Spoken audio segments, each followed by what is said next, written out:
Imaginez un instant un univers grouillant de vie, où l'être humain ne serait plus la seule espèce intelligente. À quoi ressembleraient ces extraterrestres? Pourrions-nous communiquer avec eux? Comprendre leur forme d'intelligence? Quant à eux, quelle serait leur réaction face aux espèces terriennes violentes et dangereuses? D'un simple coup d'œil, ils jugeraient peut-être que nous ne sommes pas dignes d'intérêt. Avec ces espèces primitives, la Terre a des airs de jardin d'enfants planétaires, peuplés d'êtres hargneux et infantiles à l'échelle galactique. Dans ce scénario fantaisiste, ces êtres venus d'ailleurs pourraient aussi nous apporter leurs connaissances scientifiques, probablement inimaginables. Qui sait pourtant si une telle rencontre n'aurait pas une issue fatale? Ce serait peut-être un jour maudit pour l'humanité. Mais pas d'inquiétude. Tout cela n'est que pure fantaisie. Ça n'arrivera jamais, normalement.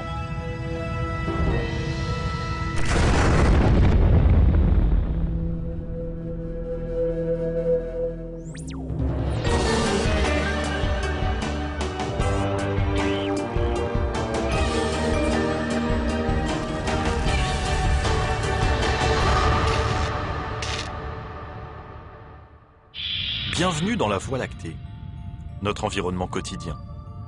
Notre Soleil est l'une des quelques centaines de milliards d'étoiles de cette galaxie. Elle-même n'est pas seule. L'univers est formé de milliards et de milliards de galaxies. Jusqu'où s'étend l'univers? Il est impossible de le mesurer en kilomètres. Les valeurs n'auraient aucun sens. Dans l'espace, l'unité de mesure des distances est l'année-lumière, c'est-à-dire la distance parcourue par la lumière en un an. Celle-ci voyage à quelques 300 000 km par seconde. Une année-lumière représente donc une distance de près de 9 500 milliards de kilomètres.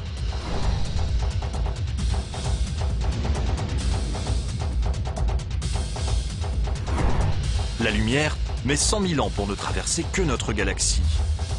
Autrement dit, chaque fois que nous regardons les étoiles, nous remontons le temps. La lumière provenant d'autres galaxies met des millions d'années à nous atteindre. Et celle qui vient des confins de l'univers, des milliards d'années.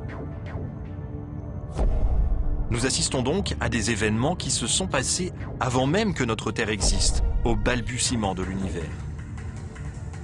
Avec un tel terrain de jeu intergalactique, on ne s'étonnera pas d'apprendre qu'il y a plus d'étoiles dans l'univers que de grains de sable sur toutes les plages et dans tous les déserts de la planète Terre. Les terriens ont-ils encore une chance d'être les seuls habitants de l'espace? Il serait vraiment étrange que nous soyons tout seuls. Alors sommes-nous seuls? Non. Pendant des millions d'années, nous avons cru que nous étions uniques. Mais les scientifiques ont fait des découvertes surprenantes sur la Terre, le système solaire et l'espace plus lointain. Certains d'entre eux pensent que notre premier contact avec des extraterrestres pourrait avoir lieu dans quelques années. Nous saurons que nous ne sommes plus seuls entre les années 2020 et 2025. Ce sera l'un des plus grands moments de l'histoire de l'humanité. De quoi aura-t-il l'air, il ou elle?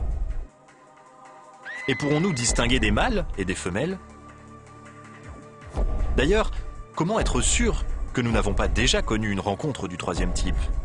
Selon certains, nous avons eu dans le passé la visite d'extraterrestres. Or, s'ils prennent contact avec la Terre, il est un homme qui souhaite mettre en garde le genre humain tout entier. C'est le professeur Stephen Hawking, atteint de sclérose latérale et titulaire de la chaire de mathématiques de l'université de Cambridge, un poste autrefois occupé par Isaac Newton. Quand Stephen Hawking s'exprime, le monde scientifique l'écoute. Le choc des civilisations dans l'histoire de l'humanité a eu des retombées négatives. Or, il s'agissait d'une même espèce. Je crois que ce serait un désastre. De nombreux chercheurs considèrent que la thèse de Hawking pourrait se vérifier. Mais l'homme est curieux de nature. Et il y a peu de chances que nous refusions une occasion de rentrer en contact avec une espèce extraterrestre, quel qu'en soit le danger. De nos jours, l'idée d'une vie sur une autre planète ne révèlent plus seulement des romans ou de l'imagination débordante des scénaristes hollywoodiens. Au contraire, elles s'imposent peu à peu comme une quasi-certitude, même pour les plus grands esprits scientifiques. Dans ce documentaire, nous nous demanderons pourquoi les chercheurs sont aussi certains que nous ne sommes pas seuls. Avant de découvrir les 9 spécimens qui forment notre système solaire, l'humanité n'avait jamais vu une planète. Mais en 1995, la découverte d'une planète à quelques 40 années-lumière de la Terre a bouleversé la communauté scientifique. Son nom, 51 Peg B. Une autre planète, un autre système solaire, un nouveau voisin dans l'immensité de l'espace. Depuis ce jour, télescopes et ordinateurs se sont mis au travail et ont détecté plus d'une centaine de planètes. Les experts savent que ces trouvailles ne sont que la partie émergée de l'iceberg. L'univers s'étend bien au-delà de notre capacité de représentation. Mais grâce aux outils de recherche récents, les scientifiques peuvent observer plus précisément les objets spatiaux et leurs mouvements. Il existe certainement des millions d'autres planètes dans l'univers qui nous entoure. Nous allons rencontrer Debra Fischer à l'observatoire de Lick, en Californie. Issue de l'université de San Francisco, elle appartient à cette nouvelle génération de scientifiques, les chasseurs de planètes. Grâce à Debra Fischer et à quelques autres spécialistes, on connaît maintenant plus de 130 planètes hors du système solaire. Ça donne un extraordinaire sentiment d'humilité de se rendre compte à quel point notre Soleil est banal. Il a un système de planètes comme toutes les autres étoiles. Beaucoup de gens aimeraient croire que nous sommes uniques, spéciaux, mais je trouve ça naturel et très réconfortant de savoir que l'univers est ainsi fait. Comment découvrir les planètes situées à des années-lumière de la Terre? Debra Fischer observe les étoiles lointaines. Elle surveille leurs mouvements. Si une planète se trouve en orbite autour d'une étoile, elle exerce une légère attraction gravitationnelle sur l'astre. Debra Fischer mesure ces légères oscillations à des milliards de kilomètres de distance. La précision est de l'ordre de quelques mètres par seconde. Un progrès considérable. Mais les planètes qu'elle a découvertes sont toutes des astres géants, de la taille de Saturne par exemple. Pour pouvoir accueillir la vie, une planète doit remplir une liste de critères très stricts. Partant de l'observation de notre système solaire, les scientifiques ont conclu que les petites planètes rocheuses offrent les meilleures chances pour le développement de la vie telle que nous la connaissons. Les éléments chimiques, indispensables à l'apparition de la vie, ont en effet besoin de se fixer sur un support, par exemple une surface solide. Une planète doit également avoir la bonne taille. Si elle est beaucoup plus petite que la Terre, sa gravité ne sera pas suffisante pour retenir son atmosphère qui se contentera de s'échapper dans l'espace. Et ce n'est pas tout. L'emplacement est très important lui aussi. La planète doit être suffisamment proche du Soleil pour permettre la présence d'eau liquide. On pense en effet que l'eau à l'état liquide est essentielle à toute forme de vie. Trop près du Soleil, comme Vénus, dont la température de surface est de 460 degrés, l'eau bout et s'évapore. Trop loin du Soleil, elle gèle. Sur la Terre, on trouve partout de l'eau à l'état liquide. Elle recouvre plus des 2/3 de la planète. Si nous voulons trouver des planètes où la vie peut se développer, nous devons les chercher à une certaine distance de leur étoile, où il ne fait pas trop chaud pour que l'eau ne s'évapore pas, mais pas trop froid non plus pour qu'elle ne soit pas à l'état de glace. On cherche cette zone idéale où l'eau existe sous forme liquide. En juin 2004, des chercheurs européens ont découvert la plus petite planète jamais observée en dehors du système solaire. Elle fait seulement 14 fois la taille de la Terre et pourrait représenter une surface rocheuse. C'est une sorte de super-Terre. Cette surface rocheuse rend possible la présence d'eau à l'état liquide. Selon les scientifiques, une planète rocheuse ne peut pas être plus volumineuse. Elle ne résisterait pas et disparaîtrait. Celle-ci est à 50 années-lumière de nous dans la constellation méridionale d'Altar. C'est l'une des 3 planètes en orbite autour d'une étoile qui ressemble beaucoup à notre Soleil. Mais pour découvrir des planètes plus petites de la taille de la Terre, la technologie doit progresser. Une évolution est déjà en cours. Le télescope spatial Kepler a été placé en orbite en 2009. Cette mission étudie plusieurs milliers d'étoiles proches. Lorsqu'une planète passe entre une étoile et un télescope, il est possible de déterminer la taille de la planète en mesurant la quantité de lumière qu'elle masque. Avec optimisme, les scientifiques estiment qu'ils découvriront au moins 50 planètes de la taille de la Terre grâce à ce télescope. Depuis plus de 20 ans, un groupe de scientifiques guette les signes d'une vie extraterrestre. L'Institut SETI en Californie est le berceau de cette recherche.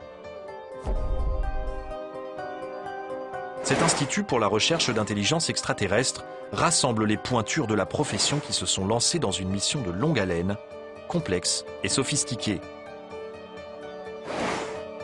Seth Shostak, astronome en chef de l'Institut, a consacré presque toute sa vie professionnelle à la quête d'une intelligence extraterrestre. Mon intérêt personnel pour cette recherche remonte, je crois, à mon enfance. Je me souviens, quand j'avais 10 ans, j'achetais des livres sur les soucoupes volantes. Pour Seth Shostak et ses collègues, le repérage des extraterrestres passe par la radio. Cela peut sembler primaire, mais la radio est un outil de communication très puissant. Les signaux radio sont des ondes énergétiques qui se propagent dans toutes les directions. Elles se dirigent vers les postes de radio et de télévision, mais s'échappent également dans l'espace. Et ce, depuis 70 ou 100 ans. I have a dream today. That's one small step for man, one giant leap for mankind. The Lucy Show. Oh, you must think I'm a perfect idiot. Nobody's perfect. Elle se déplace à la vitesse de la lumière. Pour relier la Terre à la Lune, un signal met seulement un peu plus d'une seconde. Cela semble rapide, mais si l'on pense aux distances interstellaires en jeu, même la vitesse de la lumière fait figure d'escargot. Si nous recevons demain un message provenant des confins de la galaxie, il aura été émis depuis 100 000 ans. Tandis qu'il y a 100 000 ans sur la Terre, nos ancêtres lointains faisaient leurs premiers pas. Bien des années plus tard, les hommes ont évolué et sont maintenant en mesure de guetter un message venu des étoiles. Où a-t-on le plus de chances de capter un tel message? Sans doute à Arecibo, à Porto Rico, où se trouve l'un des plus grands télescopes radio du monde. L'antenne d'Arecibo se trouve sur un cratère naturel géant. Son diamètre impressionnant est de 305 mètres. Cette antenne est très sensible. Elle pourrait repérer un téléphone portable utilisé sur Jupiter. Depuis 1997, Arecibo accueille le projet Phoenix. L'Institut SETI passe en revue environ 1 millier d'étoiles semblables à notre Soleil à 200 années-lumière de la Terre. À l'échelle cosmique, cette distance est négligeable, mais il faut bien commencer quelque part. Des milliers de canaux radio sont scannés simultanément. L'univers grouille de bruit radioélectrique, une sorte de bruit blanc spatial. Mais ces signaux, qui peuvent sembler spectaculaires, sont en fait des phénomènes aléatoires. Les oreilles électroniques de SETI sont réglées pour détecter les signaux émis délibérément. Des signaux qui seraient une preuve de vie. Des sons qui sembleraient inhabituels, une voix qui se ferait entendre dans le chaos spatial général. Ce serait sans doute un son continu ou avec une variation très lente, un peu comme le timbre d'une flûte. Un son très pur en réalité noyé dans un océan sonore. Le résultat ressemblerait à une note de flûte jouée près d'une cascade. Les signaux qui apparaissent naturellement se répartissent sur une large partie du spectre. Mais une transmission artificielle, comme une image de télévision ou une émission de radio, se restreint à une faible fraction de fréquence. On parle de signal à bande étroite. Nous guettons un signal qui nous indiquerait que quelqu'un a construit un émetteur. Nous cherchons une preuve qu'il y ait un émetteur allumé quelque part. Depuis 40 ans, les scientifiques attendent un message. Mais à ce jour, ils n'ont rien entendu de tel. Cette recherche pourrait prendre des années. Pour l'instant, ils n'en sont qu'à leurs premiers essais. Que faire d'autre ? c'est peut-être une nouvelle méthode de communication interstellaire qui nous apportera la réponse. Une forme de lumière si vive qu'elle brille 1 million de fois plus que le Soleil. L'univers compte des milliards de galaxies comme la nôtre. On découvre sans cesse de nouvelles planètes et de nouveaux systèmes solaires. Les scientifiques continuent donc à attendre patiemment un message intergalactique. Mais si extraterrestre il y a, il semble qu'ils aient décidé de garder le silence radio. Ils pourraient alors essayer d'établir le contact d'une autre façon. Nous allons rencontrer Dan Wertheimer à l'observatoire de Leuschner, à Berkeley, en Californie. Cet homme est à la recherche d'extraterrestres depuis 25 ans. La Voie lactée compte 200 milliards d'étoiles. Il y a des milliards de galaxies. Il serait vraiment étrange que nous soyons tout seuls. Dan Wertheimer, lui, n'est pas à l'écoute. Il observe le ciel en quête d'un signe. Il dirige le programme de recherche SETI de Berkeley, axé sur les signaux lumineux. Ah, il y en a un autre là. Il se passe plein de choses bizarres. Son équipe scrute le ciel à la recherche d'un éclair lumineux très vif qui pourrait ne durer qu'un milliardième de seconde. Les lasers les plus puissants sur notre planète peuvent produire une lumière 1 million de fois plus vive que celle du Soleil. Selon Dan Wertheimer, les extraterrestres pourraient utiliser un laser pour essayer d'attirer notre attention. Il pense qu'ils pourraient tenter de nous envoyer un signal comparable à un code Morse, de courtes impulsions lumineuses. L'avantage des signaux visuels, c'est qu'ils sont dirigés précisément et qu'ils peuvent contenir des masses d'informations. Ils pourraient nous envoyer l'ensemble de leurs connaissances, ils pourraient même nous dire comment atteindre l'Internet galactique et communiquer avec d'autres civilisations dans la galaxie. Mais comment les scientifiques pourront-ils différencier le rayonnement des étoiles d'éventuels signaux lumineux? Un rayon laser qui émet pendant seulement 1 milliardième de seconde enverrait au télescope une lumière bien plus vive que celle d'une étoile. La différence serait de l'ordre de 10 photons, soit 10 particules lumineuses. C'est très rare venant d'une étoile, même très brillante, de détecter au télescope autant de photons en 1 milliardième de seconde. L'équipe s'attarde sur chaque étoile pendant 1 minute.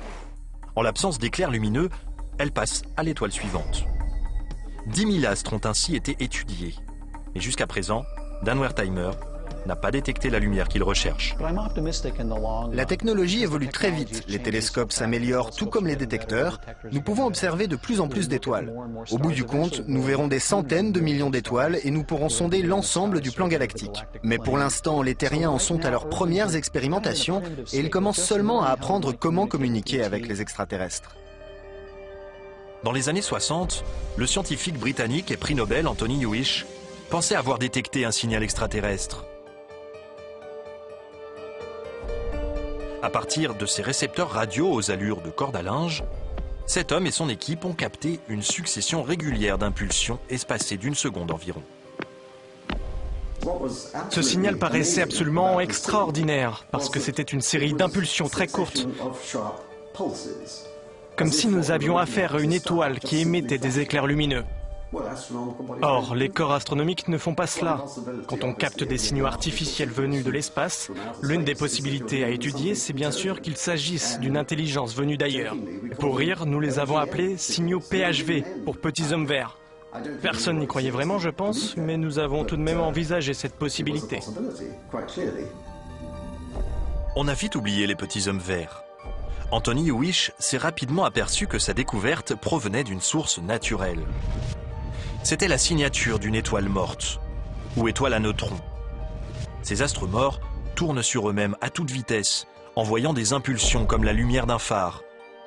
Si les formes de vie extraterrestres n'ont pas envoyé de message aux terriens, peut-être les scientifiques devraient-ils tenter eux-mêmes d'établir le contact. C'est ce qu'a fait la NASA il y a 40 ans. Elle a envoyé une sorte de lettre à toutes les étoiles de la part de la planète Terre. L'agence spatiale a lancé en 1972 Pioneer 10. Après s'être rendue sur Jupiter, la sonde a poursuivi sa route dans les profondeurs de l'espace. En 2004, elle était à près de 13 milliards de kilomètres de notre planète et en direction de l'étoile rouge d'Aldébaran dans la constellation du Taureau. Le vaisseau spatial devra mettre encore 2 millions d'années à atteindre sa destination. S'il rencontre des êtres vivants sur une planète avoisinante, ceux-ci trouveront une plaque sur le flanc du vaisseau, une sorte de carte postale envoyée par la Terre. Elle indique la position de notre planète et montre à quoi ressemble les terriens. On y trouve aussi le symbole de l'hydrogène, l'élément le plus courant dans l'univers. Mais une autre navette se trouve encore plus loin. Voyager 1 est désormais l'objet conçu par l'homme le plus éloigné dans le système solaire. Il est à quelques 14,5 milliards de kilomètres de la Terre et s'apprête à quitter le système solaire pour s'aventurer au milieu des étoiles de la Voie lactée, peut-être à tout jamais. Pour le cas où Voyager croiserait la route d'un extraterrestre, il emporte également un message. Un disque phonographique plaqué or, fixé sur le côté de la sonde et qui contient des images, des sons naturels et de la musique en provenance de la Terre. Des pictogrammes expliquent comment utiliser le disque et indiquent d'où il vient. Si nous devons attendre que les extraterrestres trouvent l'une de nos sondes spatiales et répondent à nos messages, cela pourrait toutefois prendre des millions d'années. Pourquoi les scientifiques sont-ils aussi certains qu'il existe d'autres êtres intelligents dans notre galaxie ? C'est une question de chiffres à grande échelle. On estime qu'il existe au moins 70 000 millions d'étoiles dans l'univers. La grande question étant, parmi elles, combien pourrait abriter une vie développée ? En 1961, le père de la recherche SETI, Frank Drake, a mis au point une équation pour calculer combien de civilisations extraterrestres seraient susceptibles de nous contacter dans notre galaxie. Frank Drake s'est demandé combien d'étoiles sont capables d'entretenir des planètes où existe une vie intelligente, combien de ces planètes pourraient disposer des technologies radioélectriques et combien de temps pourraient survivre les civilisations connaissant ces technologies. L'un des problèmes de l'équation de Drake, c'est qu'elle ne peut pas être résolue. On ignore la valeur de beaucoup de ces termes. D'autant plus que si un seul des paramètres de l'équation reste inconnu, le résultat final n'aura évidemment aucune valeur. Pourtant, selon de nombreux chercheurs, même en partant des estimations les plus prudentes, le nombre potentiel de civilisations intelligentes reste énorme, ne serait-ce que dans notre galaxie. Voilà qui pose une nouvelle question qui a été soulevée dès les années 50 par un physicien, Enrico Fermi. L'auteur du paradoxe de Fermi se demandait « Mais où sont-ils tous ?» Si notre galaxie est si peuplée, pourquoi personne ne s'est encore manifesté? Pour y répondre, nous nous rendons à Denver, dans le Colorado, pour rencontrer le planétologue David Grinspoon. Ce conseiller pour la NASA sur les stratégies d'exploration spatiale étudie la recherche de vie extraterrestre depuis 15 ans. Est-ce que nous sommes seuls? Non, pas du tout. Je suis sûr qu'il existe d'autres espèces, d'autres formes de vie, et je dirais même d'autres civilisations dans l'espace. Je n'en ai pas la preuve directe, mais j'ai beaucoup de preuves indirectes qui se fondent sur ma compréhension générale de notre apparition sur Terre et de ce qui se passe dans le reste de l'univers. Grinspoon a élaboré ce qu'il appelle l'hypothèse du semis. Selon lui, l'univers est comme une forêt remplie d'arbres adultes et de créatures exotiques. Les terriens ne sont que de petites graines qui pourraient un jour devenir intéressantes. Mais pour l'instant, on les remarque à peine. C'est une leçon d'humilité. Nous ne sommes pas assez importants pour que des extraterrestres se penchent sur notre cas. Nous ne les intéressons peut-être pas dans cet univers qui compte une grande variété de créatures et de civilisations. Nous sommes apparus relativement récemment. Nous n'avons pas forcément accompli grand-chose qui permettrait de nous distinguer aux yeux des habitants d'ailleurs. Peut-être y a-t-il une autre réponse au paradoxe de Fermi. Tout simplement, l'immensité de l'espace. Même pour un extraterrestre très intelligent, les lois de la physique demeurent un obstacle de taille au déplacement interstellaire. Il y a un siècle, Einstein calculait qu'il était impossible de se déplacer plus vite que la vitesse de la lumière. Pour franchir cette limite, il faudrait une quantité d'énergie infinie. Même si un vaisseau extraterrestre pouvait s'approcher de la vitesse de la lumière, les chercheurs estiment que pour chaque kilogramme que pèserait le vaisseau, il faudrait 1 milliard de litres de carburant. Mais faute d'avancer au moins à la vitesse de la lumière, un voyage dans la galaxie prendrait des millions d'années. Mais qui sait, les extraterrestres se contenteront peut-être de se déplacer à des vitesses plus modestes, car ils auront peut-être une durée de vie plus longue que les humains. Même sur Terre, on trouve des formes de vie dont la longévité dépasse de très loin celle des hommes. Ainsi, les séquoias de Redwood peuvent vivre 2000 ans. C'est une erreur de penser que les autres espèces devraient forcément accomplir leurs actions à l'échelle d'une vie humaine. Et si le voyage durait 1000 ans ou 10 000 ans? Je crois que c'est du chauvinisme, une sorte de chauvinisme qui frappe notre conception du temps. Si on ne peut pas faire une chose en un siècle ou deux, alors on considère que c'est impossible. Ce chauvinisme frappe peut-être aussi notre vision de l'environnement. Nous avons du mal à imaginer comment la vie peut subsister dans des conditions inhabituelles. Pourtant, on trouve sur Terre toutes sortes de milieux étranges.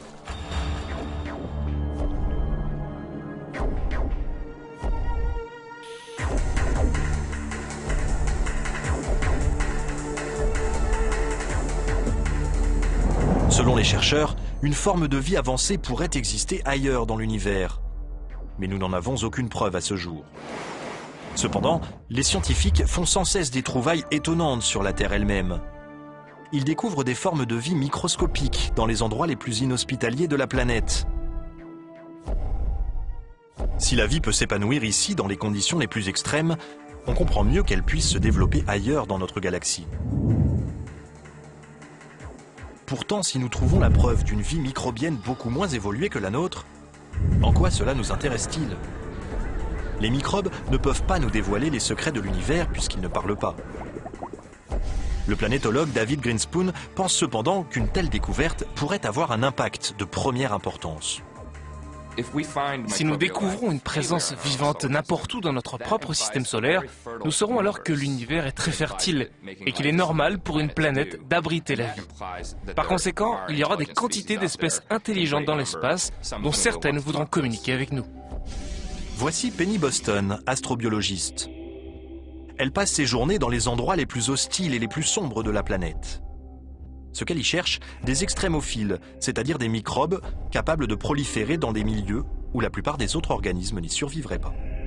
À partir de ces milieux extrêmes sur Terre, nous essayons en fait d'écrire un guide pratique des micro-organismes pour des planètes où nous ne sommes jamais allés, pour des organismes dont nous ignorons encore l'existence. Les grottes de Carlsbad, au Nouveau-Mexique, comptent parmi les plus profondes du continent américain. Qu'est-ce qui pourrait survivre ici sans la lumière du soleil? Tout est sombre, et pourtant nous ne sommes pas seuls. Penny Boston a découvert des microbes qui se nourrissent en même temps qu'ils grignotent la roche pour avancer. Des organismes lithotrophes, littéralement mangeurs de pierre. Ces organismes réussissent à libérer un peu de la matière contenue dans la roche. Ils provoquent une réaction chimique avec la pierre et au cours de cette réaction, une énergie se dégage qui assure leur survie. Ils utilisent cette énergie de la même manière que nous mangeons et buvons à table. Donc, ils ont la capacité de survivre dans un environnement sans nourriture. Et c'est cela qui nous intéresse, tout particulièrement.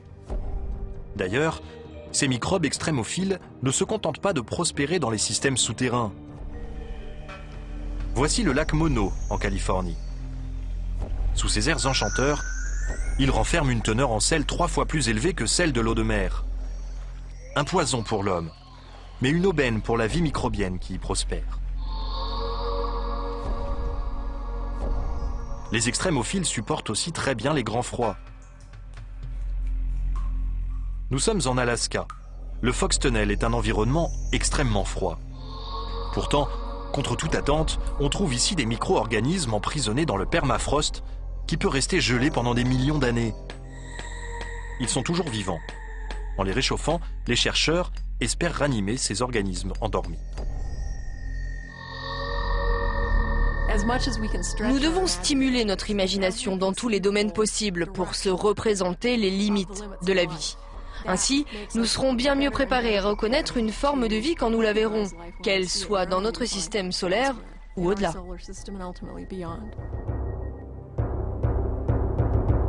Il n'y a plus qu'à lancer une expédition sur le terrain à la recherche d'une vie microbienne. Voici Titan, le satellite le plus volumineux de Saturne. Dans le système solaire, c'est le seul à présenter une atmosphère. Titan est entouré d'un halo orangé et pourrait renfermer des lacs et des océans riches en carbone. Il abrite donc peut-être la vie.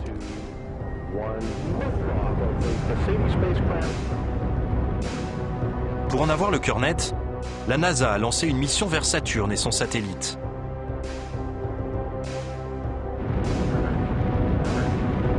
La navette spatiale Cassini a quitté la Terre en 1997 et atteint Titan en janvier 2005.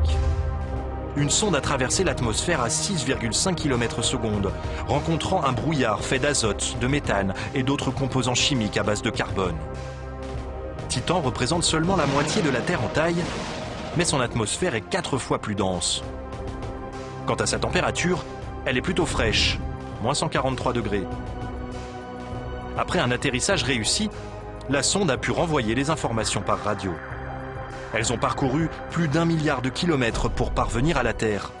Selon les chercheurs, Titan présente de nombreux éléments chimiques organiques qui étaient courants lorsque la vie est apparue sur Terre. Peut-être y trouve-t-on aussi des microbes. Mais il existe un milieu encore plus hostile pour le développement de la vie. Europa, l'un des satellites de Jupiter. À première vue, c'est un paysage de mort gelée. Sa surface est entièrement recouverte d'une couche de glace. Mais à y regarder de plus près, on fait une découverte étonnante. Des photos, prises par la sonde Galileo, révèlent une sorte de quadrillage à la surface de cet univers de glace. Dans le système solaire, on ne retrouve cette caractéristique qu'en un seul endroit, sur Terre, dans les mers gelées de l'Arctique, là où la glace flotte sur l'eau constamment en mouvement. Ceci a conduit les scientifiques à penser qu'il pourrait y avoir un immense océan liquide sous la surface gelée d'Europa. Dans ce cas, pourquoi cet océan n'est-il pas complètement gelé? Son état liquide est peut-être dû aux forces colossales qui règnent sur le satellite. Europa subit les forces gravitationnelles de Jupiter et des autres satellites de la planète. Ces forces, comparables aux marées, réchauffent le noyau d'Europa suffisamment pour que l'océan qui l'enveloppe reste à l'état liquide.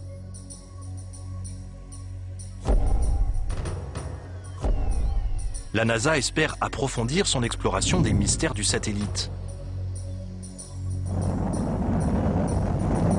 On pense notamment envoyer un orbiteur pour explorer sa surface. Il confirmerait la présence ou non d'un océan sous la glace.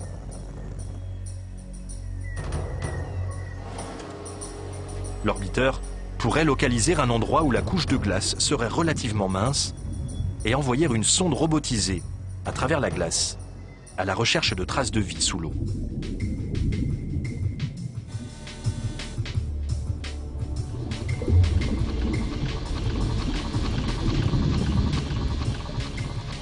Ce robot aquatique retransmettrait alors des images numériques, tout en parcourant l'océan. Il se peut qu'il rencontre au fond de l'océan des points chauds ou cheminées hydrothermales. Ces fissures dans le sol font jaillir une eau chaude riche en éléments nutritifs. Sur Terre, ces cheminées abritent les formes d'une vie les plus élémentaires. Le robot aquatique pourrait donc trouver sur Europa un fond océanique aussi fertile que le nôtre. Les extraterrestres ne sont peut-être plus si loin.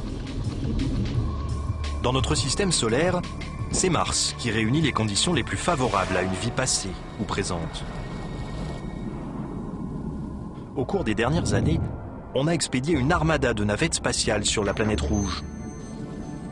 La mission Mars Rover de la NASA a relevé des traces d'activité volcanique, détecté les effets du vent. Mais elle a aussi découvert, à partir des veines de certaines roches, que Mars avait eu à une époque lointaine un sous-sol constitué d'eau sous forme liquide.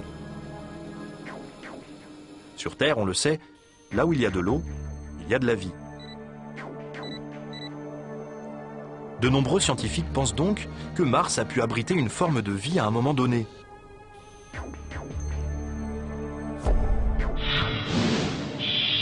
Au fil des preuves collectées sur notre planète et dans tout le système solaire,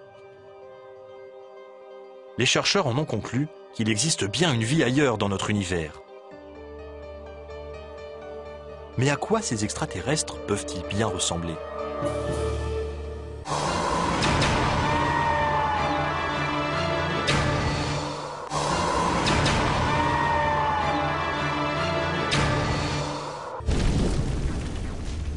L'eau a bien existé sur d'autres planètes du système solaire. Des signes de vie évidents ont été décelés. Des signes d'une autre forme de vie non présente sur la Terre. Alors à quoi ces formes de vie pourraient bien ressembler? Pour montrer des êtres venus de l'espace, on s'est longtemps contenté à Hollywood de créer des costumes pour des acteurs. Mais les effets spéciaux sont de plus en plus sophistiqués et les concepteurs ne se limitent plus à l'apparence humaine. Ils peuvent donner libre cours à leur imagination. À Modesto, en Californie, Joel Hagen est l'un de ses créateurs. Il travaille pour la NASA en tant que spécialiste de l'image. C'est un peu facile de penser que l'apparence humaine, c'est-à-dire la nôtre, est la forme idéale pour être intelligent. Je crois que ça fait partie de la vision généralement anthropocentrique que nous avons des choses. Dès que nous essayons d'imaginer à quoi pourrait ressembler une créature intelligente, en général, le résultat ressemble un peu à nous-mêmes avec des mains, des yeux, des oreilles, une tête, la faculté de marcher. Pour celui-là, on partait de l'idée d'une planète à faible gravité. Je lui ai donné de longues jambes maigres comme des allumettes. J'envisageais un environnement de type jungle. C'est pourquoi il a cet appendice bizarre qui fait penser à des ciseaux. Ça lui permet de s'accroupir complètement, de lutter contre le vent, d'agiter ses ciseaux très haut pour attraper les objets qui l'entourent. Retour sur la Terre. Beaucoup estiment qu'il est inutile de partir à la découverte d'autres planètes pour chercher les traces d'une intelligence extraterrestre. Un sondage a montré que plus de 50% des Américains pensent que notre planète a déjà été visitée par des êtres venus d'ailleurs. Est-il possible qu'ils aient raison? À Wiltshire, au sud de l'Angleterre, on a constaté un été d'étranges phénomènes dans les champs de blé. Le phénomène des crop circles, ou cercles dans les cultures, était né. On a pensé que ces motifs sophistiqués servaient de piste d'atterrissage à des vaisseaux venus de l'espace. Certains ont suggéré qu'il pourrait s'agir de messages laissés par des extraterrestres ou des restes de systèmes de navigation qu'ils auraient utilisés. D'autres encore ont imaginé qu'ils étaient peut-être le fruit de vents particulièrement violents. Pour donner une certaine crédibilité à cette idée, on l'a appelée la théorie du vortex de plasma. Selon John Lundberg, l'explication est tout autre. Pour lui, ces cercles concentriques sont un canular. Comment le sait-il? Parce qu'il est lui-même l'un des champions dans ce domaine. On lui doit à lui et à son équipe certains des motifs les plus élaborés. Nous voulions réaliser des cercles d'une taille et d'une complexité telle que les gens auraient du mal à croire qu'ils étaient l'œuvre de l'homme. Allez, pour nous prouver une bonne fois pour toutes qu'il est l'auteur de ces drôles de formes, John Lundberg a bien voulu réaliser l'un de ces cercles sous nos yeux. Il faut compter environ 90 minutes. On commence par délimiter la circonférence du cercle. John utilise un ruban de 90 mètres pour circonscrire le motif qu'il a créé auparavant sur ordinateur. L'arme secrète du faiseur de cercle? Un écraseur, c'est-à-dire une planche de bois d'1,20 m utilisée pour aplatir les cultures. Pas de petit homme vert à l'horizon. John Lundberg a beau opérer au grand jour et dévoiler les secrets de ces fameux crop circles, on trouve encore quelques personnes persuadées que ces motifs sont d'origine extraterrestre.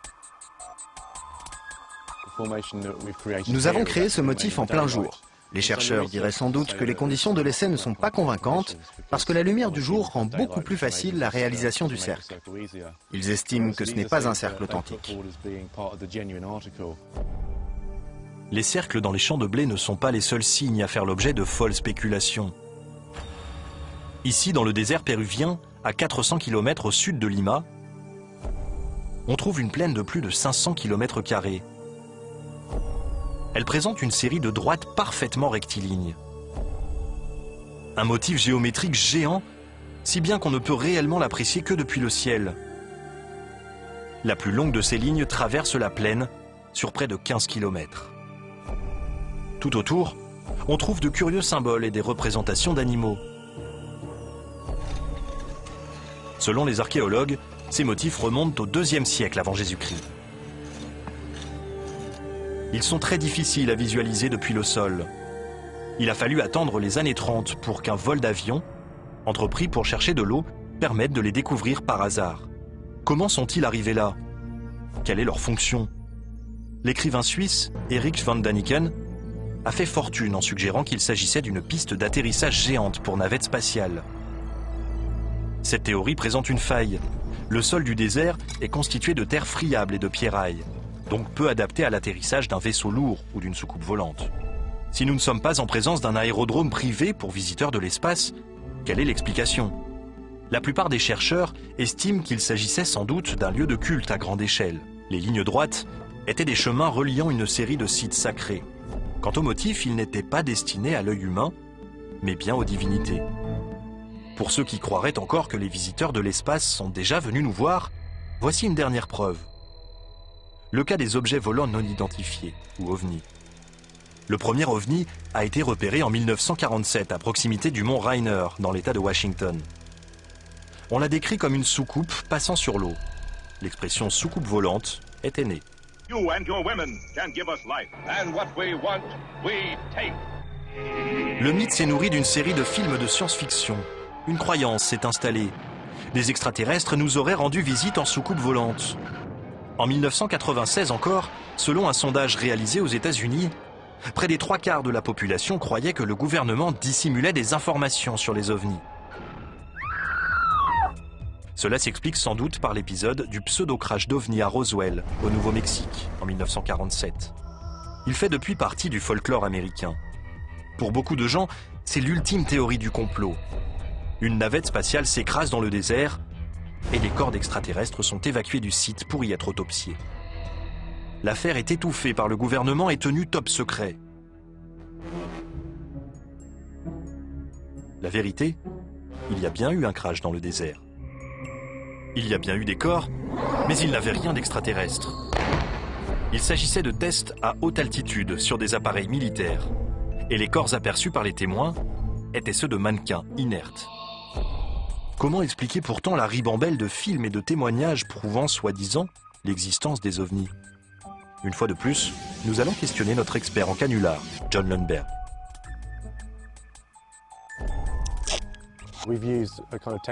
Voici une technique qui a certainement été déjà utilisée par le passé pour réaliser de faux ovnis. Il s'agit simplement de construire une maquette à l'échelle réduite et de la suspendre à un crochet par du fil de pêche pour qu'elle ait l'air de flotter dans le ciel au milieu des nuages au-dessus de ce paysage. Honnêtement, c'est très facile. On le fait sans difficulté. En quelques clics, Lundberg réalise une photo d'OVNI impeccable. Certains pourtant ne voudront jamais admettre que ce genre d'image est l'œuvre de petits farceurs. Si vous vous dévoilez, si vous expliquez que vous avez voulu faire une farce, le grand public vous considère tout de suite comme un hérétique qui attaque un système de valeurs. Et tout le monde redoublera d'efforts pour démonter votre canular et vous décrédibiliser. Il n'existe donc aucune preuve sérieuse d'une visite d'extraterrestres sur notre planète. Mais la communauté scientifique pense qu'il y a peut-être eu un contact de cet ordre en une occasion.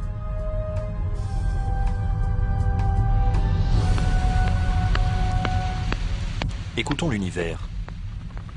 Il grouille de bruit cosmique.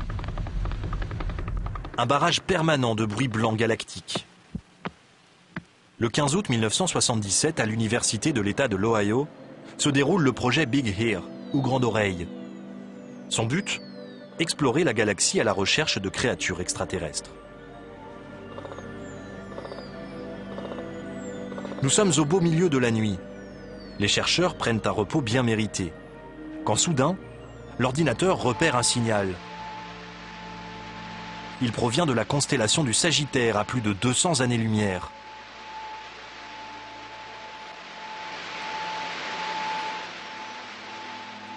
Pour produire ce son, il a fallu avoir recours à une technologie. C'est peut-être l'indice d'une vie intelligente. Il dure 72 secondes avant de s'éteindre. Le graphique imprimé par l'ordinateur paraît extraordinaire au premier scientifique qui en prend connaissance. Il écrit ce simple mot, « Wow ». Mais le signal « Wow », le nom lui est resté, ne s'est jamais répété. Les chercheurs ont récemment pointé en direction du signal WOW les antennes du Very Large Array dans le Nouveau-Mexique, un complexe de radioastronomie. Mais rien n'est venu rompre le silence. Cet événement demeure l'un des moments d'astronomie les plus excitants et les plus mystérieux. Un jour, dans quelques milliers d'années, on pourrait se rendre compte qu'il a marqué le début d'un nouveau chapitre de l'histoire de l'humanité. Mais peut-être sera-t-il simplement enregistré comme une nouvelle erreur due à l'informatique. Pour l'instant, il reste un mystère, riche en possibilités fascinantes. Il demeure tout à fait possible qu'on ait détecté, avec le signal WOW, une forme d'intelligence extraterrestre. Pour moi, le scénario imaginaire idéal, c'est qu'il s'agit d'une bribe de conversation entre deux extraterrestres qui ne nous étaient pas destinés. Mais comme nous étions au bon endroit, au bon moment, nous l'avons entendu par erreur. Le signal WOW ne s'est jamais reproduit. On peut toutefois imaginer que des extraterrestres continuent à émettre des signaux. Nous ne les cherchons peut-être pas au bon endroit. Pour espérer sérieusement rencontrer une intelligence extraterrestre, les scientifiques doivent maintenant passer en revue non pas des milliers d'étoiles, mais bien des millions. Comment opérer à cette échelle ? Au nord de la Californie, on trouve la nouvelle base permanente de l'Institut galactique SWIP du SETI. Dans cette série de radiotélescopes, seules quelques antennes sont aujourd'hui en service, mais elles seront bientôt 350 à couvrir le site. Toutes sont capables de fonctionner 24 heures sur 24, 365 jours par an, pour scruter les étoiles à la recherche de signes d'une vie intelligente. Les recherches du SETI ont commencé il y a plus de 20 ans. Depuis, des milliers d'étoiles ont été passées en revue. Grâce à ces nouveaux appareils, l'Institut SETI sera capable d'explorer des millions d'étoiles au cours des 2 décennies à venir. Avec de telles possibilités, l'astronome en chef de l'Institut, Seth Shostak, est pour la première fois suffisamment confiant pour se prononcer sur ce programme. Au vu des possibilités de ce télescope et du nombre de systèmes solaires qu'il va explorer dans les 20 années à venir, je crois que nous devrions entendre des extraterrestres d'ici à 2025. Tout devrait s'accélérer dans les 5 dernières années. Nous saurons que nous ne sommes plus seuls entre 2020 et 2025. Le jour où nous ferons cette découverte, qu'est-ce qui changera pour nous ? Je crois que cela sera l'un des plus grands événements de tous les temps, sinon le plus grand. Les terriens du XXe siècle qui s'intéresseront à l'histoire du XXIe siècle ne retiendront ni les guerres, ni les avancées technologiques, ni les querelles politiques. Ils verront en revanche que c'est le siècle où l'on a fait exploser ce mur qui isolait notre planète et découvert qu'il y avait d'autres êtres dans l'espace. Un signal provenant d'une espèce venue d'ailleurs bouleversera-t-il vraiment nos vies ? Si, comme le pensent la plupart des scientifiques, aucun extraterrestre ne se rend jamais sur la Terre, les experts en seront peut-être pour leurs frais. Ce serait frustrant d'une certaine façon d'apprendre qu'ils existent, mais qu'il ne pourra y avoir aucune communication à double sens parce qu'ils sont trop loin. Mais je crois que dans ce cas de figure, l'impact serait considérable parce qu'on saurait à partir de ce moment-là qu'il y a quelqu'un dans l'espace. Certains chercheurs pensent toutefois qu'il faut se méfier d'un éventuel contact avec des extraterrestres. Écoutons le professeur Stephen Hawking de l'université de Cambridge, l'un des plus brillants astronomes au monde.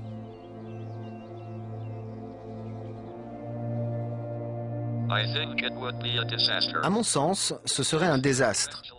Ces extraterrestres seraient très en avance sur nous. Le choc des civilisations dans l'histoire de l'humanité a eu des retombées négatives. Or, il s'agissait d'une même espèce. Mieux vaut rester modeste. Il est peut-être déjà trop tard. Depuis un siècle environ, les scientifiques émettent des signaux radio qui s'échappent de la planète à la vitesse de la lumière. S'il y a bien une vie intelligente quelque part, un jour, quelqu'un ou quelque chose saura que nous existons.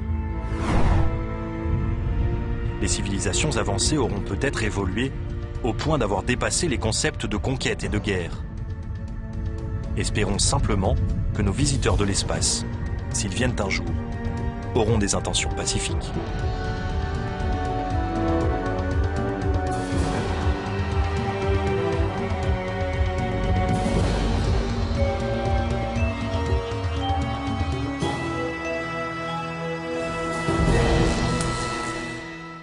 des extrémophiles, c'est-à-dire des microbes capables de proliférer dans des milieux où la plupart des autres organismes n'y survivraient pas.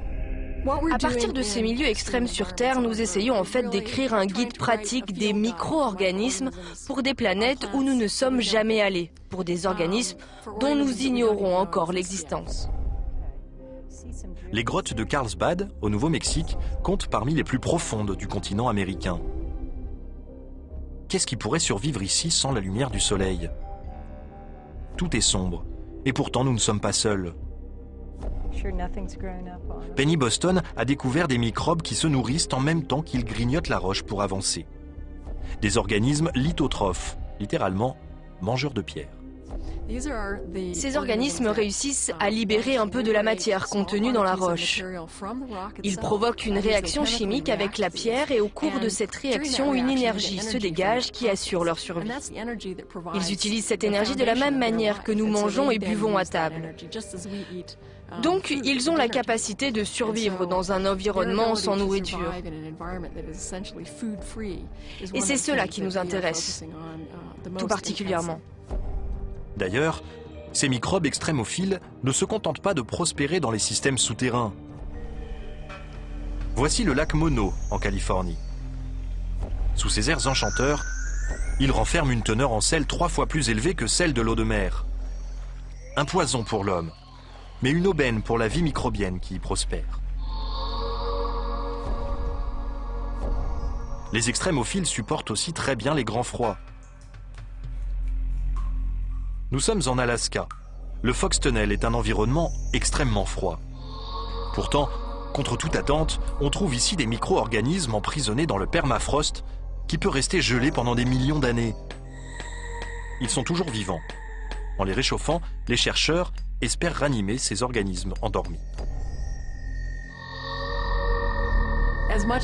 Nous devons stimuler notre imagination dans tous les domaines possibles pour se représenter les limites de la vie.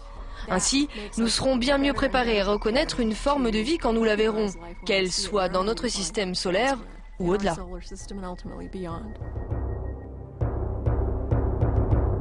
Il n'y a plus qu'à lancer une expédition sur le terrain à la recherche d'une vie microbienne. Voici Titan, le satellite le plus volumineux de Saturne. Dans le système solaire, c'est le seul à présenter une atmosphère. Titan est entouré d'un halo orangé et pourrait renfermer des lacs et des océans riches en carbone. Il abrite donc peut-être la vie.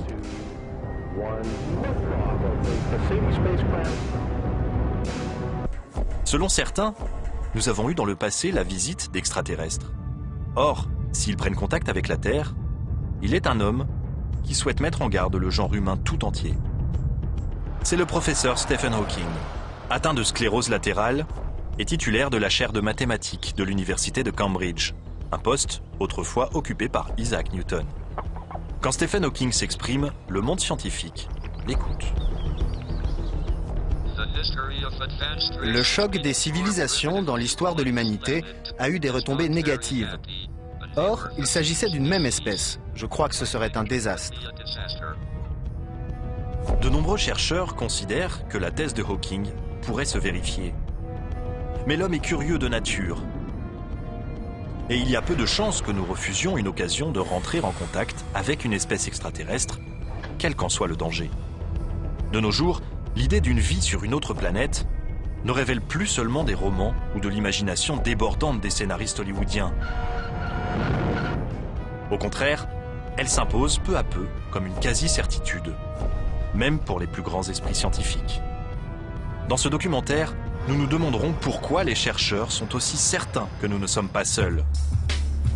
Avant de découvrir les 9 spécimens qui forment notre système solaire, l'humanité n'avait jamais vu une planète. Mais en 1995, la découverte d'une planète à quelques 40 années-lumière de la Terre a bouleversé la communauté scientifique. Son nom, 51 Peg B. Une autre planète, un autre système solaire, un nouveau voisin dans l'immensité de l'espace. Depuis ce jour, télescopes et ordinateurs se sont mis au travail et ont détecté plus d'une centaine de planètes. Les experts savent que ces trouvailles ne sont que la partie émergée de l'iceberg. l'univers s'étend bien au-delà de notre capacité de représentation. Mais grâce aux outils de recherche récents, les scientifiques peuvent observer plus précisément les objets spatiaux et leurs mouvements. Il existe certainement des millions d'autres planètes dans l'univers qui nous entoure. Nous allons rencontrer Debra Fischer à l'observatoire de Lick, en Californie. Issue de l'université de San Francisco, elle appartient à cette nouvelle génération de scientifiques, les chasseurs de planètes. Grâce à Debra Fischer et à quelques autres spécialistes, on connaît maintenant plus de 130 planètes hors du système solaire. Ça donne un extraordinaire sentiment d'humilité de se rendre compte à quel point notre Soleil est banal. Il a un système de planètes comme toutes les autres étoiles. Beaucoup de gens aimeraient croire que nous sommes uniques, spéciaux, mais je trouve ça naturel et très réconfortant de savoir que l'univers est ainsi fait. Comment découvrir les planètes situées à des années-lumière de la... Nous sommes au beau milieu de la nuit. Les chercheurs prennent un repos bien mérité. Quand soudain, l'ordinateur repère un signal. Il provient de la constellation du Sagittaire à plus de 200 années-lumière.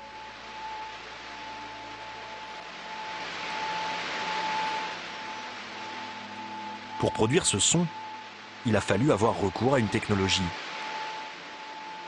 C'est peut-être l'indice d'une vie intelligente. Il dure 72 secondes avant de s'éteindre. Le graphique imprimé par l'ordinateur paraît extraordinaire au premier scientifique qui en prend connaissance. Il écrit ce simple mot, « Wow ». Mais le signal « Wow », le nom lui est resté, ne s'est jamais répété. Les chercheurs ont récemment pointé en direction du signal « Wow » les antennes du Very Large Array dans le Nouveau-Mexique, un complexe de radioastronomie. Mais rien n'est venu rompre le silence. Cet événement demeure l'un des moments d'astronomie les plus excitants et les plus mystérieux. Un jour, dans quelques milliers d'années, on pourrait se rendre compte qu'il a marqué le début d'un nouveau chapitre de l'histoire de l'humanité. Mais peut-être sera-t-il simplement enregistré comme une nouvelle erreur due à l'informatique. Pour l'instant, il reste un mystère, riche en possibilités fascinantes. Il demeure tout à fait possible qu'on ait détecté, avec le signal WOW, une forme d'intelligence extraterrestre. Pour moi, le scénario imaginaire idéal, c'est qu'il s'agit d'une bribe de conversation entre deux extraterrestres qui ne nous étaient pas destinés. Mais comme nous étions au bon endroit, au bon moment, nous l'avons entendu par erreur. Le signal WOW ne s'est jamais reproduit.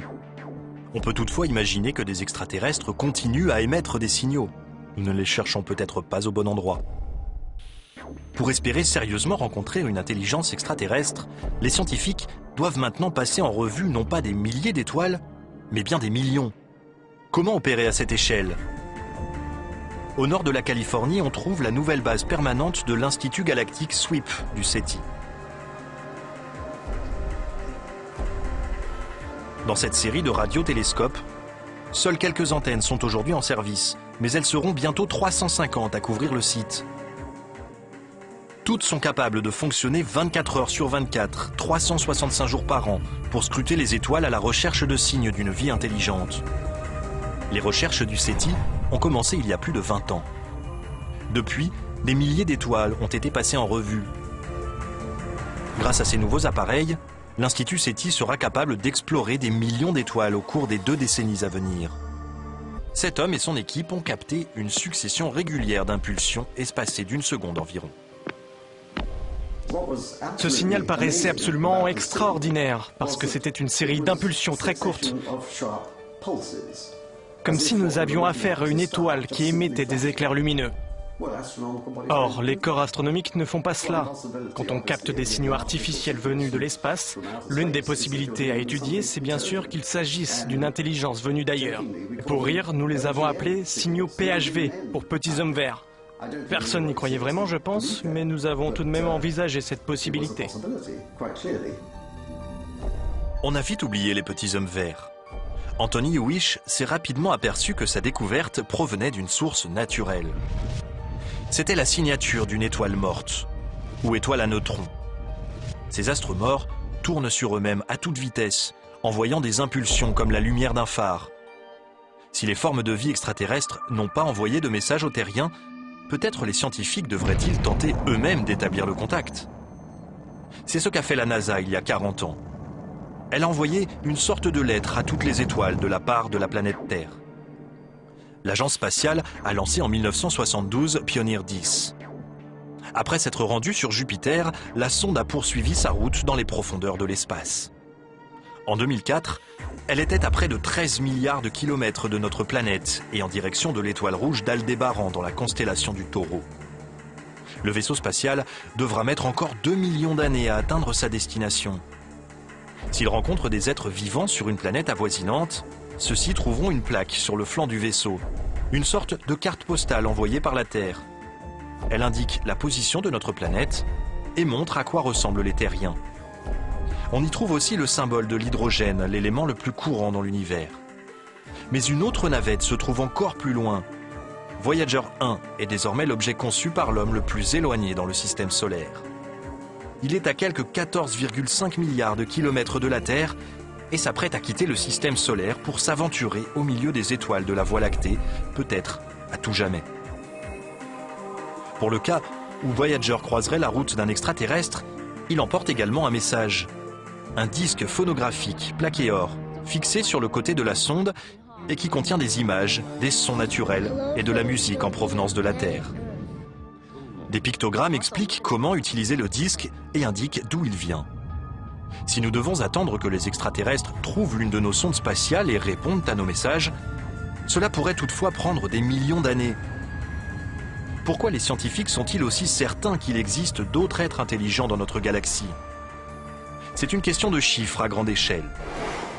On estime qu'il existe au moins 70 000 millions. Pour en avoir le cœur net, la NASA a lancé une mission vers Saturne et son satellite.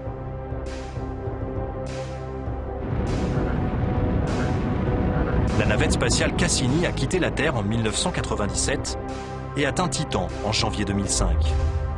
Une sonde a traversé l'atmosphère à 6,5 km/s, rencontrant un brouillard fait d'azote, de méthane et d'autres composants chimiques à base de carbone. Titan représente seulement la moitié de la Terre en taille, mais son atmosphère est 4 fois plus dense. Quant à sa température, elle est plutôt fraîche, moins 143 degrés. Après un atterrissage réussi, la sonde a pu renvoyer les informations par radio. Elles ont parcouru plus d'1 milliard de kilomètres pour parvenir à la Terre. Selon les chercheurs, Titan présente de nombreux éléments chimiques organiques qui étaient courants lorsque la vie est apparue sur Terre. Peut-être y trouve-t-on aussi des microbes.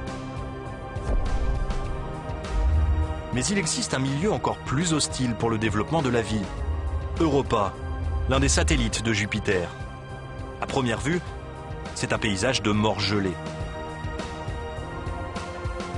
Sa surface est entièrement recouverte d'une couche de glace. Mais à y regarder de plus près, on fait une découverte étonnante. Des photos, prises par la sonde Galileo, révèlent une sorte de quadrillage à la surface de cet univers de glace. Dans le système solaire, on ne retrouve cette caractéristique qu'en un seul endroit, sur Terre, dans les mers gelées de l'Arctique, là où la glace flotte sur l'eau constamment en mouvement. Ceci a conduit les scientifiques à penser qu'il pourrait y avoir un immense océan liquide sous la surface gelée d'Europa. Dans ce cas, pourquoi cet océan n'est-il pas complètement gelé? Son état liquide est peut-être dû aux forces colossales qui règnent sur le satellite. Europa subit les forces gravitationnelles de Jupiter et des autres satellites de la planète. Ces forces, comparables aux marées, réchauffent le noyau d'Europa suffisamment pour que l'océan qui l'enveloppe reste à l'état liquide.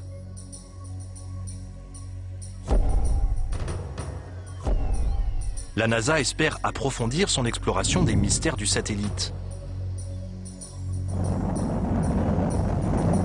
On pense notamment envoyer un orbiteur pour explorer sa surface. Il confirmerait la présence ou non d'un océan sous la glace.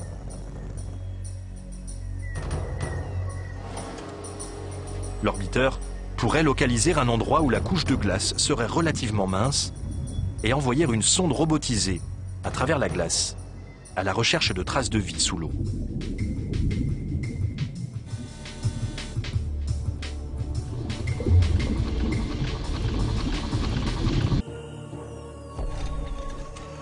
Selon les archéologues, ces motifs remontent au IIe siècle avant Jésus-Christ.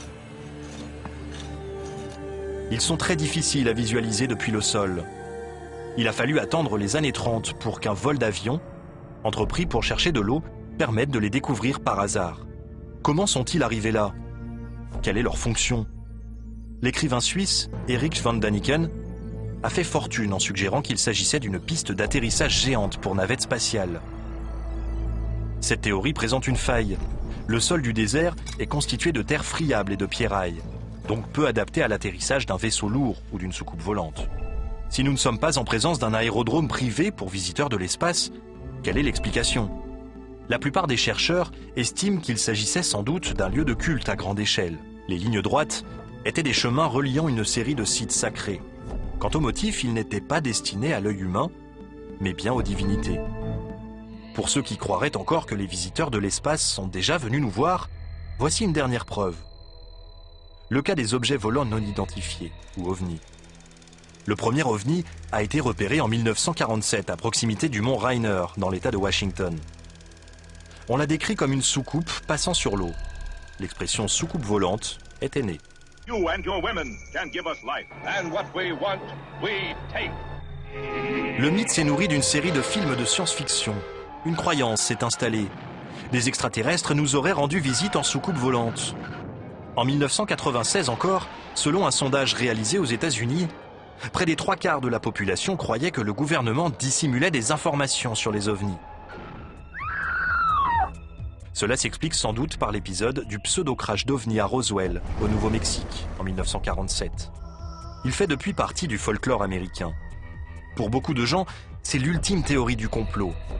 Une navette spatiale s'écrase dans le désert et les corps d'extraterrestres sont évacués du site pour y être autopsiés.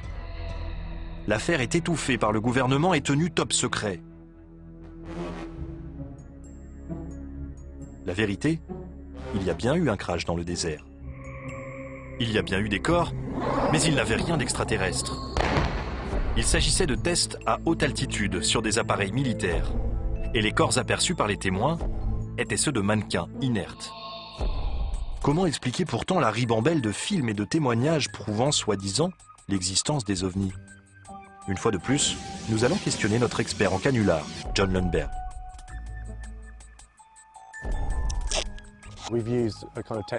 Voici une technique qui a certainement été déjà utilisée par le passé pour réaliser de faux ovnis.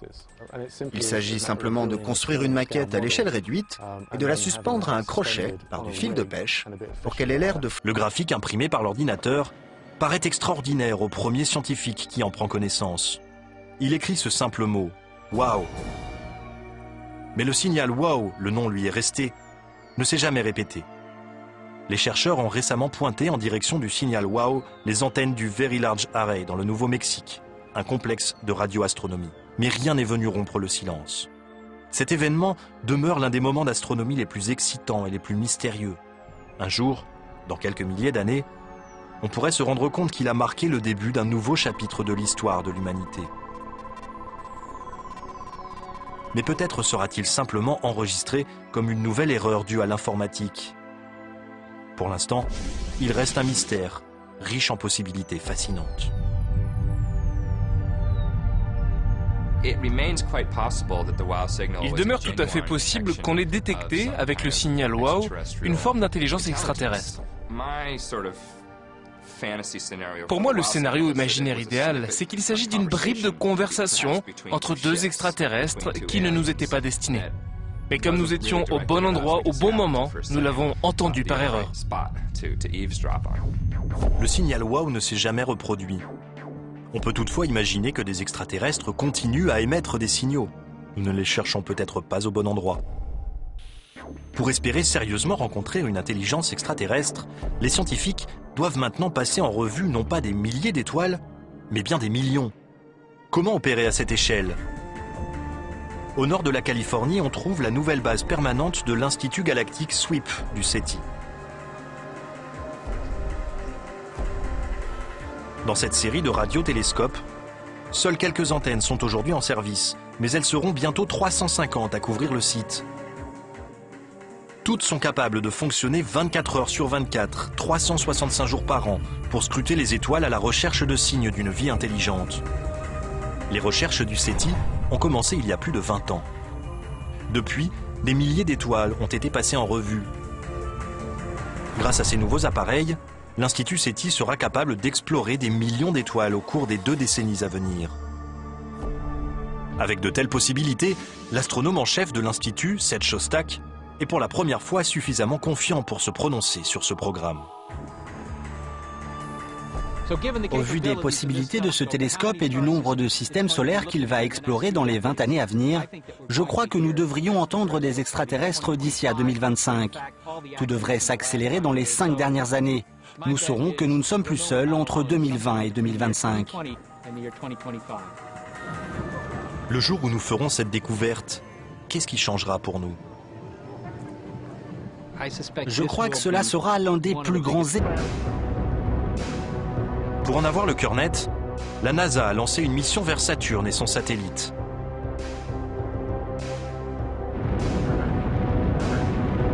La navette spatiale Cassini a quitté la Terre en 1997 et atteint Titan en janvier 2005. Une sonde a traversé l'atmosphère à 6,5 km/s, rencontrant un brouillard fait d'azote, de méthane et d'autres composants chimiques à base de carbone. Titan représente seulement la moitié de la Terre en taille, mais son atmosphère est 4 fois plus dense. Quant à sa température, elle est plutôt fraîche, moins 143 degrés. Après un atterrissage réussi, la sonde a pu renvoyer les informations par radio. Elles ont parcouru plus d'1 milliard de kilomètres pour parvenir à la Terre. Selon les chercheurs, Titan présente de nombreux éléments chimiques organiques qui étaient courants lorsque la vie est apparue sur Terre. Peut-être y trouve-t-on aussi des microbes. Mais il existe un milieu encore plus hostile pour le développement de la vie. Europa, l'un des satellites de Jupiter. À première vue, c'est un paysage de mort gelée. Sa surface est entièrement recouverte d'une couche de glace. Mais à y regarder de plus près, on fait une découverte étonnante. Des photos, prises par la sonde Galileo, révèlent une sorte de quadrillage à la surface de cet univers de glace. Dans le système solaire, on ne retrouve cette caractéristique qu'en un seul endroit, sur Terre, dans les mers gelées de l'Arctique, là où la glace flotte sur l'eau constamment en mouvement. Ceci a conduit les scientifiques à penser qu'il pourrait y avoir un immense océan liquide sous la surface gelée d'Europa. Dans ce cas, pourquoi cet océan n'est-il pas complètement gelé? Son état liquide est peut-être dû aux forces colossales qui règnent sur le satellite. Europa subit les forces gravitationnelles de Jupiter et des autres satellites de la planète. Ces forces, comparables aux marées, réchauffent le noyau d'Europa suffisamment pour que l'océan qui l'enveloppe reste à l'état liquide.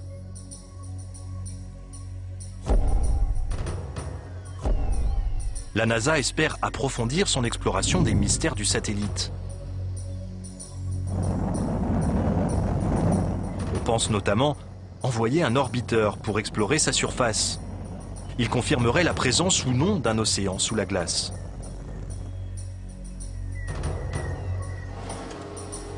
L'orbiteur pourrait localiser un endroit où la couche de glace serait relativement mince et envoyer une sonde robotisée à travers la glace à la recherche de traces de vie sous l'eau.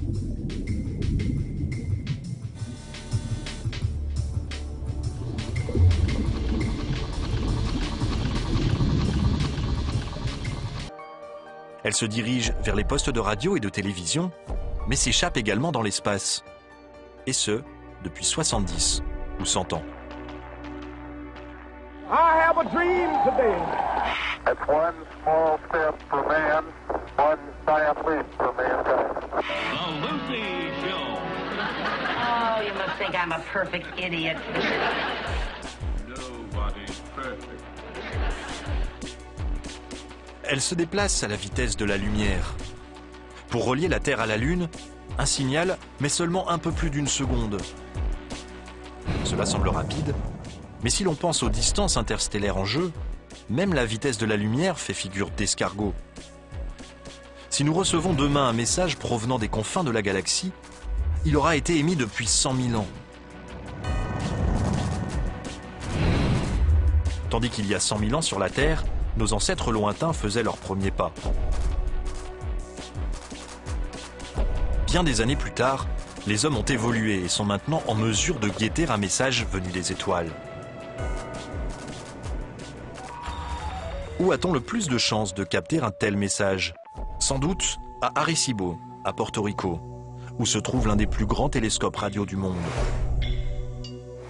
L'antenne d'Arecibo se trouve sur un cratère naturel géant.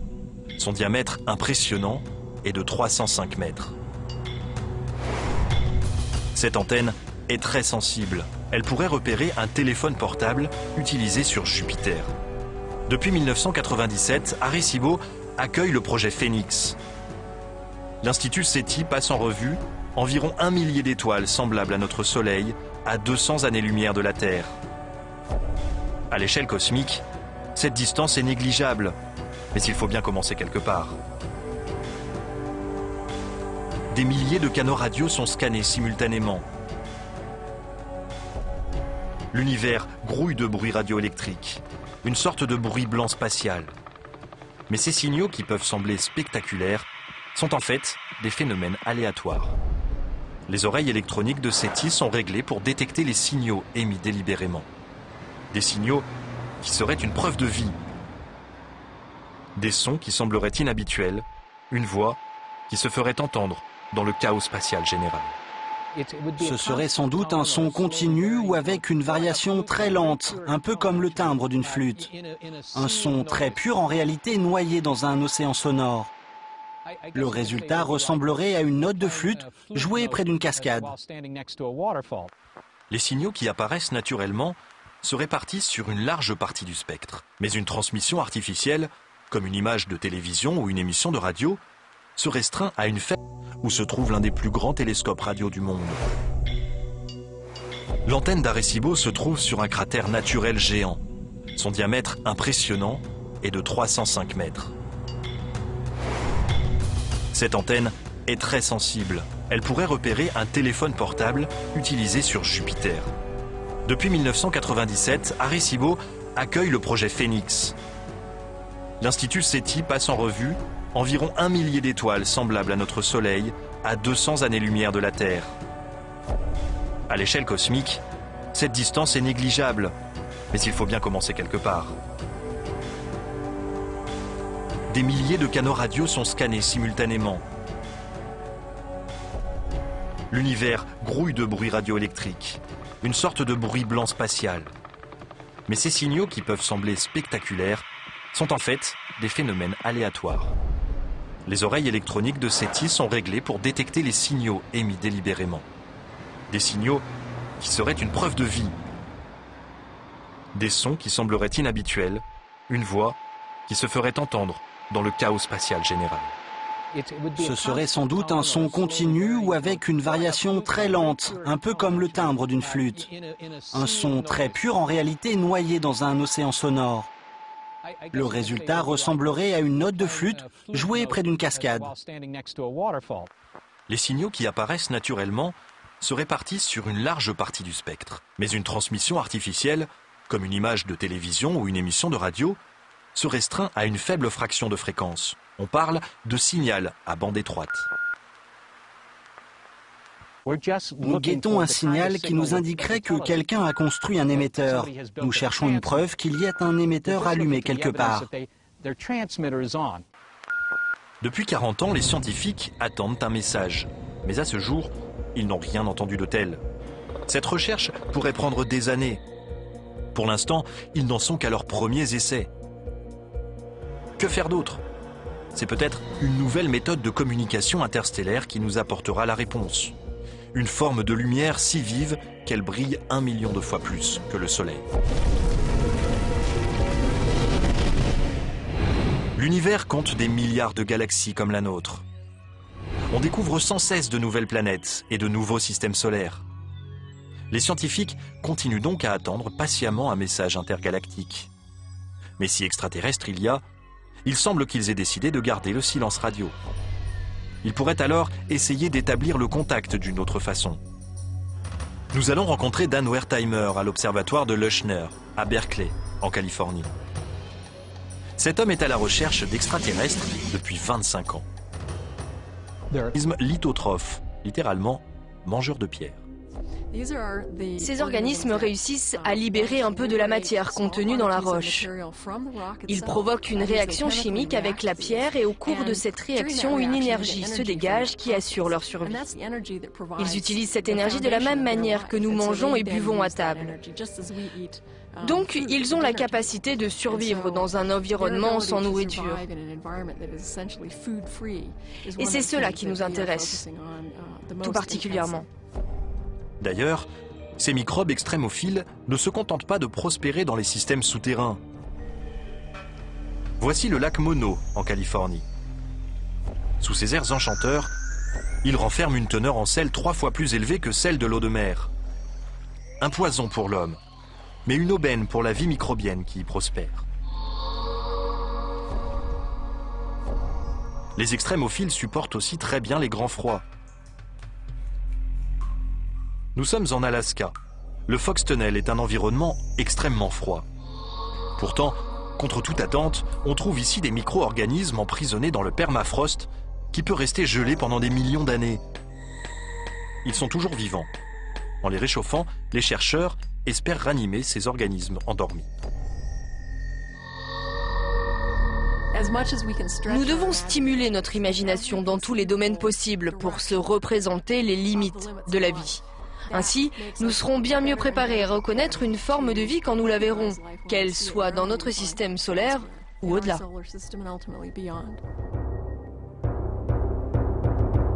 Il n'y a plus qu'à lancer une expédition sur le terrain à la recherche d'une vie microbienne. Voici Titan, le satellite le plus volumineux de Saturne. Dans le système solaire, c'est le seul à présenter une atmosphère. Titan est entouré d'un halo orangé et pourrait renfermer des lacs et des océans riches en carbone. Il abrite donc peut-être la vie.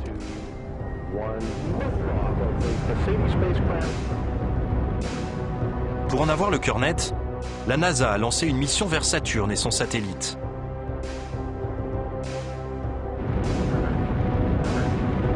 La navette spatiale Cassini a quitté la Terre en 1997 et atteint Titan en janvier 2005. Une sonde a traversé l'atmosphère à 6,5 km/s, rencontrant un brouillard fait d'azote, de méthane et d'autres composants chimiques à base de carbone. Titan représente seulement la moitié de la Terre en taille, mais son atmosphère est 4 fois plus dense. Quant à sa température, elle est plutôt fraîche, moins 143 degrés. Après un atterrissage réussi, la sonde a pu renvoyer les informations par radio.